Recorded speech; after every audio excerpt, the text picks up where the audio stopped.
Hello and welcome to SharpHR Career Corner with Karen Sharp-Price. This podcast will inform and inspire you in your quest to find the right career path. If you're just starting out, looking to make a change in your field, or transitioning into a new career, then this podcast is for you. We will be sharing tips and providing resources on topics such as writing resumes, interviewing, using LinkedIn, and networking. We will take a look at different careers, companies, and opportunities. You will hear success stories from professionals in all career paths, and so much more. You will leave this podcast with 3 key takeaways that you can easily put into practice. Enjoy! Welcome to SharpHR Career Corner. I'm Karen Sharp-Price. Today we're going to talk to Sallie Herberger, a business and sales coach who owns the Growth Coach of Western New York. Sallie, thank you so much for joining us today. Thank you, Karen. Appreciate you having me here. Thank you. I have looked back through your LinkedIn profile and I found some things that, I want to kind of pull out and talk to you about. Personally, for me and for my family, we've had to go through the whole college thing recently, and it is quite the ordeal. But what I wanted to say was that many college students started a college, and within a period of time, some realize that either the college isn't for them or the program isn't a good fit. And it looks like you pivoted in college from Brockport to Fredonia. As a college student, what was happening at that point, and why did you make that change? Yeah, it's fun to think about. College for me was, more than a few years ago. But when I was applying to college as a freshman or in high school, I listened to a lot of other people about what I should do when I got older. And, I should go to college for this, or I should go to college for that. And I had a teacher that really made an impression on me, and he was sure I should go into accounting. So I went to Brockport to be in accounting and realized at the end of my freshman first semester that I was not someone for accounting. I was too messy. I was all over the place. And I just really had a hard time focusing, just on the numbers. So I stayed at Brockport, just taking my initial classes, trying to decide what I wanted to do. And then my first summer, I spent some time working at home and realized I really wanted to get into marketing, that I thought that was pretty exciting, to be in marketing and, market a product and design things and just, be out in a different way, more creative. And so I transferred to Fredonia in the middle of my sophomore year. Okay. And how was that? How was that transition? Because that's not an easy thing to do when you think that you're headed in one direction and you move, you pack everything up and you move to one place to make that decision one, and then to make that move and start over and make new friends and get into the program. How was that for you? Did you have any suggestions for somebody who might be going through that right now? Yeah, and it was a tough one for me too, because when I went to Brockport, I dormed, because it was an hour and a half from my house, but Fredonia was 20 minutes from my house, and I had a lot of pressure from, stay home, save money, but I didn't want to miss out on the college experience. So, we came to an agreement that I would help pay for my school so that I would, be able to live and stay in Fredonia. So, it was tough making that transition, to make new friends. And I was working a couple jobs and going to school full time. But, I feel like if you're truly authentic, you always find your peeps, no matter where you are. So, I started, making friends with people where I was working, because I worked in a mini mart, a convenience store where there are a lot of college kids working. And, even though, I didn't live on campus, I still found my people and got into the group. So it was good. It was a great experience. And I loved Fredonia. It was a fantastic school. Oh, all right. Good to know. So now, when I was looking at your profile, what I found interesting was coming out of college, one of your first roles was production planning as a transportation manager. How do you go from college student in, entry level, or at least you're looking for entry level, but it sounded like it was more of a manager role. How did that fall into place? Yeah, that's an interesting. I didn't necessarily put all of my jobs on my LinkedIn. Okay. I started with Ralston Purina, which is now Nestle Purina, right out of college, and I started as a customer service management trainee. Okay. for 12 weeks, I worked in the plant on the manufacturing floor, learning everything there is to learn about making dog food and cat food, because that's what the plant makes there in Dunkirk. And real quick, a funny story, if I may. Uh-huh. I had an internship my freshman year of college with the Girl Scouts of Western New York doing a major marketing survey. And I was so busy surveying 1,200 girls that I never got around to looking for a job until after graduation. So after I graduated, I was just then getting my stuff together and job hunting. And I was doing a market survey that summer for one of my professors. And one of my friends came back from an interview, and he's like, oh, how'd it go? And she's like, Ralston Purina. It was a training program. They want you to move. I'm not moving. I'm never leaving here. She told me who she interviewed with, what her interview was. And I was like, I don't feel good. I went home. I put on my suit, got my little briefcase that was empty that I got as a graduation present. And I went to Fredonia and showed up with the same person for my interview. You're kidding. We have an interview. And that's how it started. How it started. And 3 years later, as I was being transferred, or 2 years later, I guess, when I was transferred to another plant, they told me, we knew you didn't have an interview that day, but that's how I got the job. Wow. I didn't steal it from my friend because she didn't want it, because she didn't want to move. But I knew getting out of college, I wanted to move away. I'd lived here my whole life. I grew up on a farm, in the South Towns, and I only wanted to move away. So the customer service trainee job was perfect for me. And I tell everybody, I swept every inch of that floor in that plant because, I worked with everybody, and, it taught me some amazing business skills, because I worked with everyone from, the guy who unloaded the truck, and I got to climb up the rail cars and sample the corn grain and, wear my little hard hat every day, through processing, packaging, shipping, right onto the truck. So it was a phenomenal experience. And then when I was done with my training in the plant, I became a production planning trainee. So I trained with the production planning manager to learn to schedule all the production in the plant. Wow. Which is a very high stressful job. And I think that a lot of turnover in that job, because it is such high stress. So 2 years after my training program, I was transferred to Battle Creek as the production planning / transportation manager. Wow. So it was a 2-year training program that I then, moved into that first role, but they required us to move around, and we moved around. So was there a point where, you just decided that you really liked this manufacturing world, because you didn't really move out of it. You had positions in the warehouse, logistics, operations, general manager. So it's almost like you got the manufacturing bug, and you enjoyed it. Was it as it seems that you really did enjoy that atmosphere? It's really funny, because when I was a trainee, this is dating myself, but Purina was dropping, whatever reason, pantyhose into dog fat food bags. So like eggs, legs, pantyhose. I don't know if you remember when that. Yes. For whatever reason, they were dropping them, and that was part of the marketing department. They thought that if you learned to work in all these departments, then when you went to marketing, you'd be valuable, because you could say, you can't do that. That's not how the plant runs. So my first time I was promoted, my first promotion, then after I was pregnant, I was on maternity leave, and they promoted me to the warehouse manager. Oh, okay. I thought they were firing me, but I was getting promoted. So when I came from maternity leave, I took the job as the warehouse manager. And another funny story, but my first day in the warehouse, and this was a big union facility, there were, I don't know, 300 employees probably. And I was just a young, at the time, I was 25. And the only female, 14 managers, the only female on the management team, and 20 years younger, for sure, than the next manager. So when I got out to the warehouse, the guys in the warehouse were all like, oh, congratulations. I'd been there a year. They all knew me. And that night when I got home, I had a string tied to my bell tube. And I was like, what the heck is this about? I didn't know.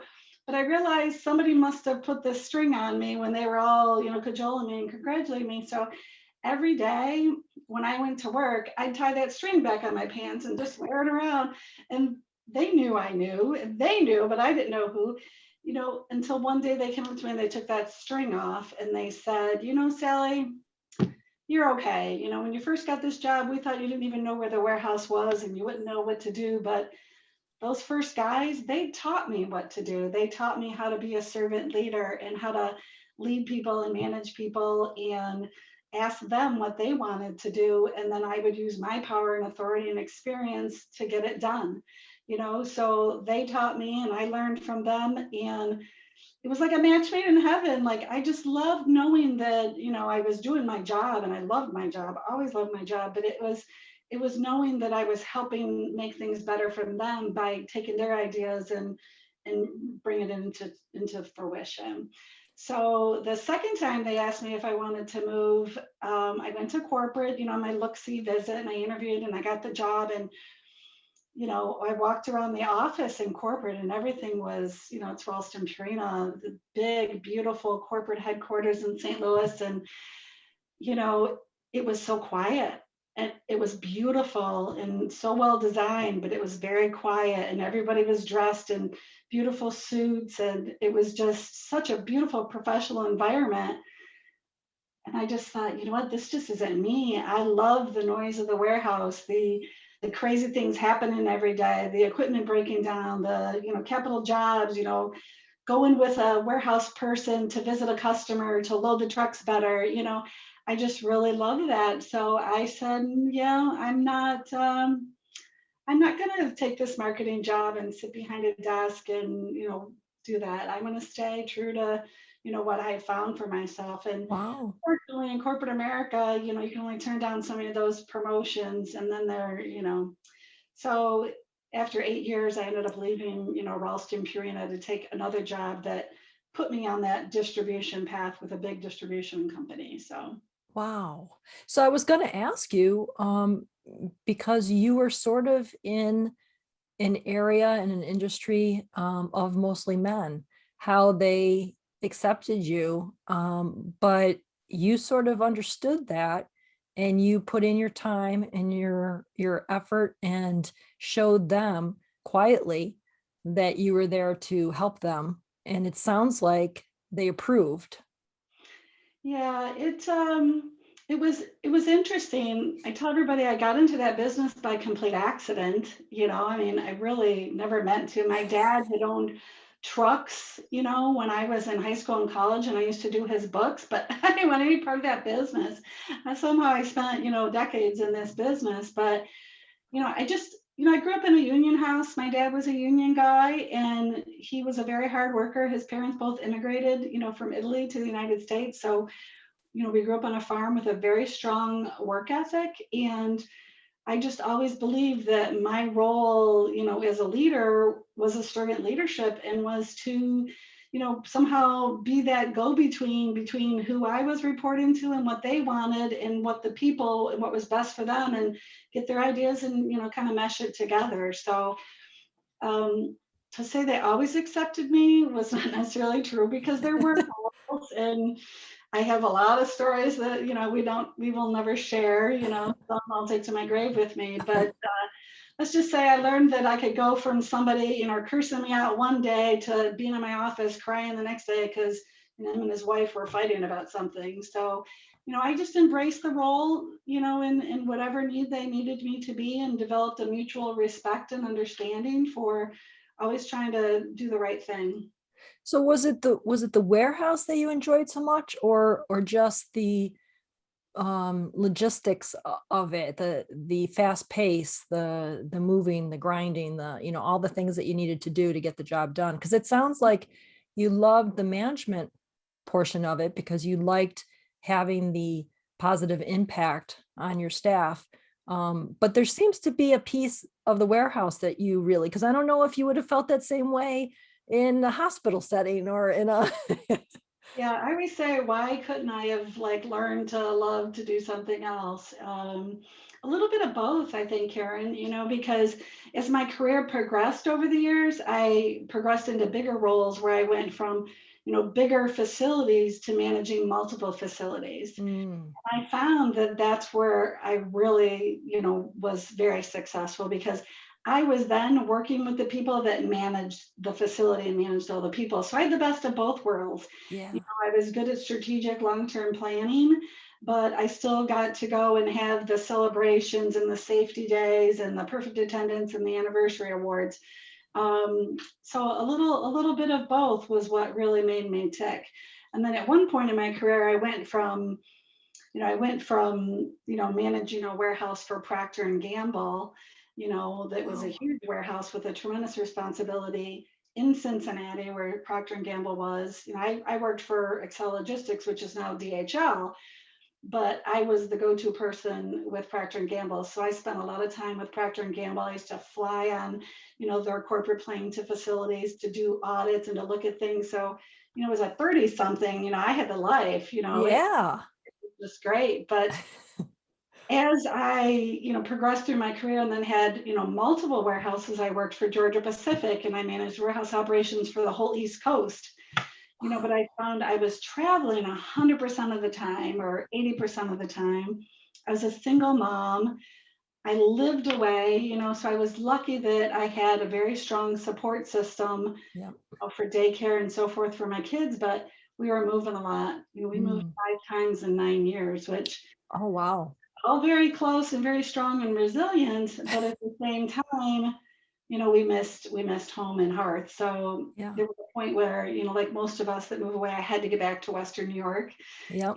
I took a job and moved back here. So as I did that, I got more back into, managing single operations rather than the multi-site operation.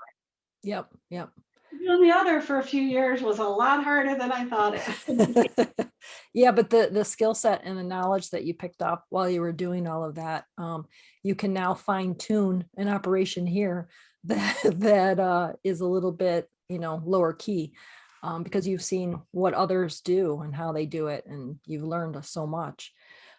So we're gonna take a little break and we'll talk more about your own company and how you made that decision to leave the warehouse to start your own. But before we do that, we're gonna play the little game, getting to the point. I'm gonna ask you just 10 questions, and whatever pops in your head, you just yell it out. Are you ready? I promise they won't be difficult. I tell that to everybody. So because of COVID and, we're all in the same world right now, do you prefer virtual or in person? Oh, in person for sure. Okay. What do you miss most during the pandemic? Oh, just being with people and having that connection where, you meet a group of people like in a networking, and it's just so much harder in the breakout rooms than it is in person, and just, laughing with like a real honest to goodness. Yeah. Yeah. I've heard that, it's going to take us a little while to get back into how to do that, because we've actually been away from it so long. So it will be interesting to start going back to networking events in person. Pizza or wings? Oh, pizza. Pizza. Social media of choice?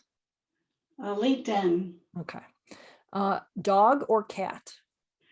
I would have said a dog up until a few weeks ago when a friend of mine went out of town and we started babysitting her cat, and now I'm keeping it, I think. So cat. Oh, wow. Okay. Books or music? Books. And what do you do to just relax? What do you enjoy doing? Camping. Camping. Okay. Choice of beverage? Tea. Okay. Phone call or email? I prefer phone calls, but email is more efficient. Yeah. And have you set any professional goals for yourself in 2021 that you might want to share? Yeah, in 2021, I promised myself and I don't call them goals, because a goal to me feels like something I need to work to. To me, a goal is something you need to come from to get to where you want to go. So for me, it was going to take advantage of every opportunity presented to me and play full out and not hold anything back. Wow. All right, we'll check in on you and that's a full plate. I'll check back in on you on that one. Well, thank you for playing. See, it wasn't that bad. Oh. All right, so now we're gonna like dive in more about what you're doing. So in 2019, you made a move from VP role of operations to starting your own business, the Growth Coach of Western New York. What was going on at that time that you wanted to make that kind of move? This is where I'm playing full out and sharing with you, because this is not an easy thing for me to talk about. It's a very difficult question, Karen, for me to answer. I have so much pride in the things I've done throughout my entire career, and I know I've made differences. But the last little bit of my time is the VP of operations. I'm not so proud of that time, what was going on. I was, managing an operation, doing something I loved, and I had this strong desire that things had to be a certain way, and I had to be everything for everybody. And I had a lot going on at work, with my team. We had a couple changes in the staff, so there were a couple empty positions, and I was trying to not bombard my managers, and I was trying to help them, so I was taking that on. And then aging parents, my mom got sick and needed more and more of my time, and I was trying to do everything and conference calls from the hospital room, and I was missing deadlines and dropping balls, and no one could ever be harder on me than I was on myself. And I started doing things that is so not like me, but I didn't see that myself. And other people saw it, but I think that they had such faith and trust in me that they're like, okay, this is going to work out because, Sallie wants to do the right thing. And I didn't realize it at the time. I realized it much later that, I was suffering from burnout. I didn't even realize it. And, I loved what I was doing. I know I was making a difference for my associates, my bosses, but I feel like I really let a lot of people down.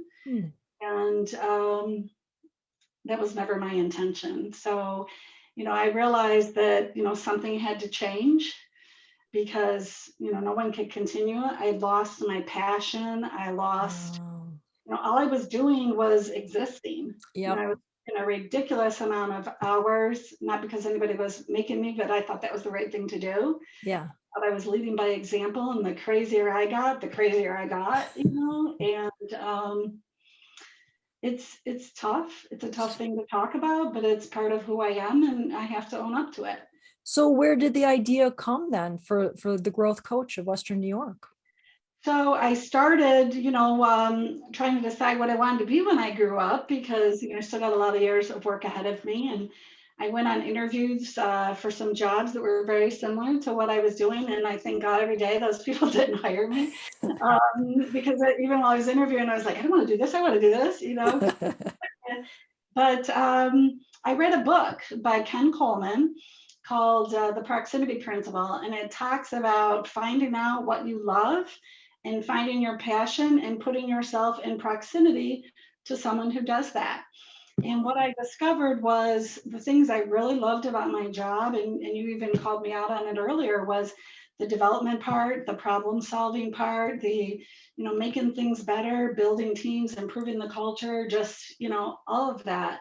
The day-to-day stuff, not so much, so I actually got in touch with a coach and spent some time with a coach, and realized that, that's what I wanted to do. So I started exploring options about joining a coaching firm here locally and buying in as a partnership. And, I'd always wanted to own my own business. I just never knew what that business was, but I actually went to a meeting with SheCan. I don't know if you've heard of SheCan. It's a nonprofit organization here in Western New York. Yeah. Expanding, but it's all about the empowerment, education, well-being, health professional, for women to help us live and be the best version of ourselves. And I shared my story with them. They're the first people I ever talked about what had happened to me, with my meltdown and my burnout. Uh-huh. I left there knowing exactly what I wanted to do.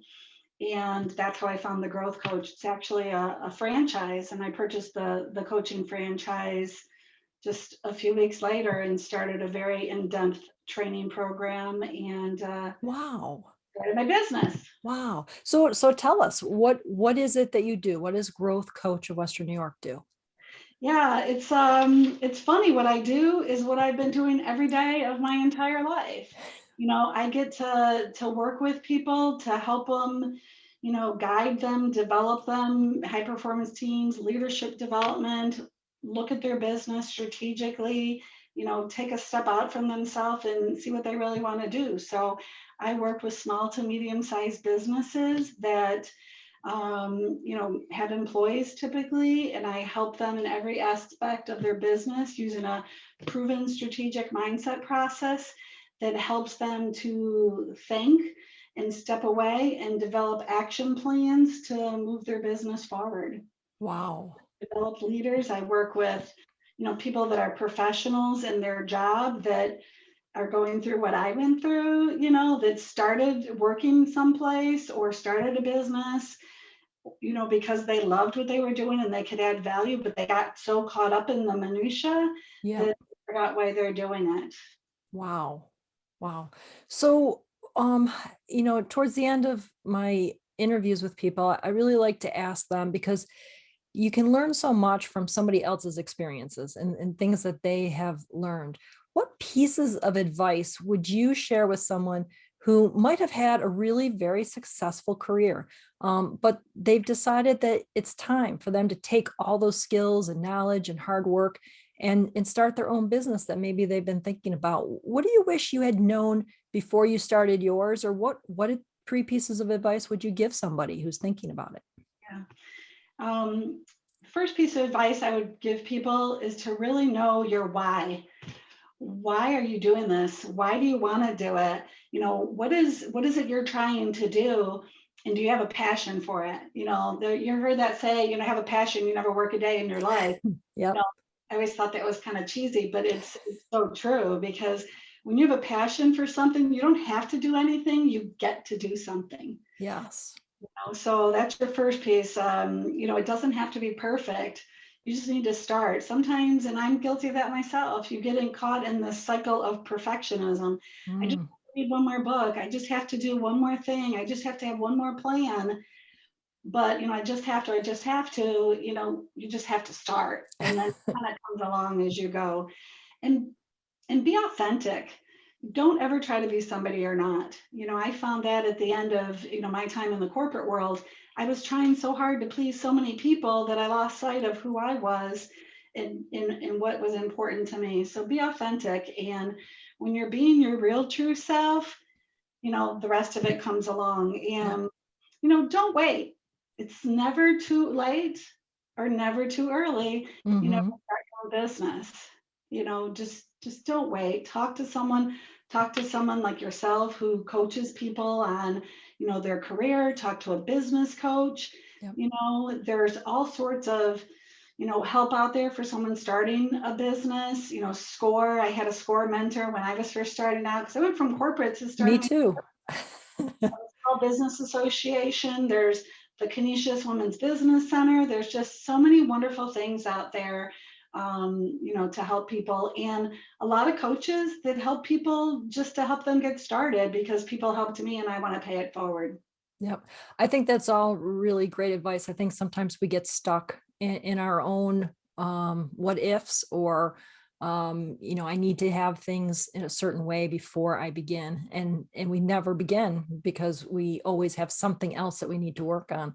And being authentic and genuine, I think that is ultimately the key, because people can read you. And when you're interacting and when you're talking about your businesses and your interest and your passion, it comes through. I mean, when someone's being interviewed and they really love what they do, it just flows. They don't have to think about how to answer a question, because they just know it, because they live it. It's part of them. And so that's so true about being authentic.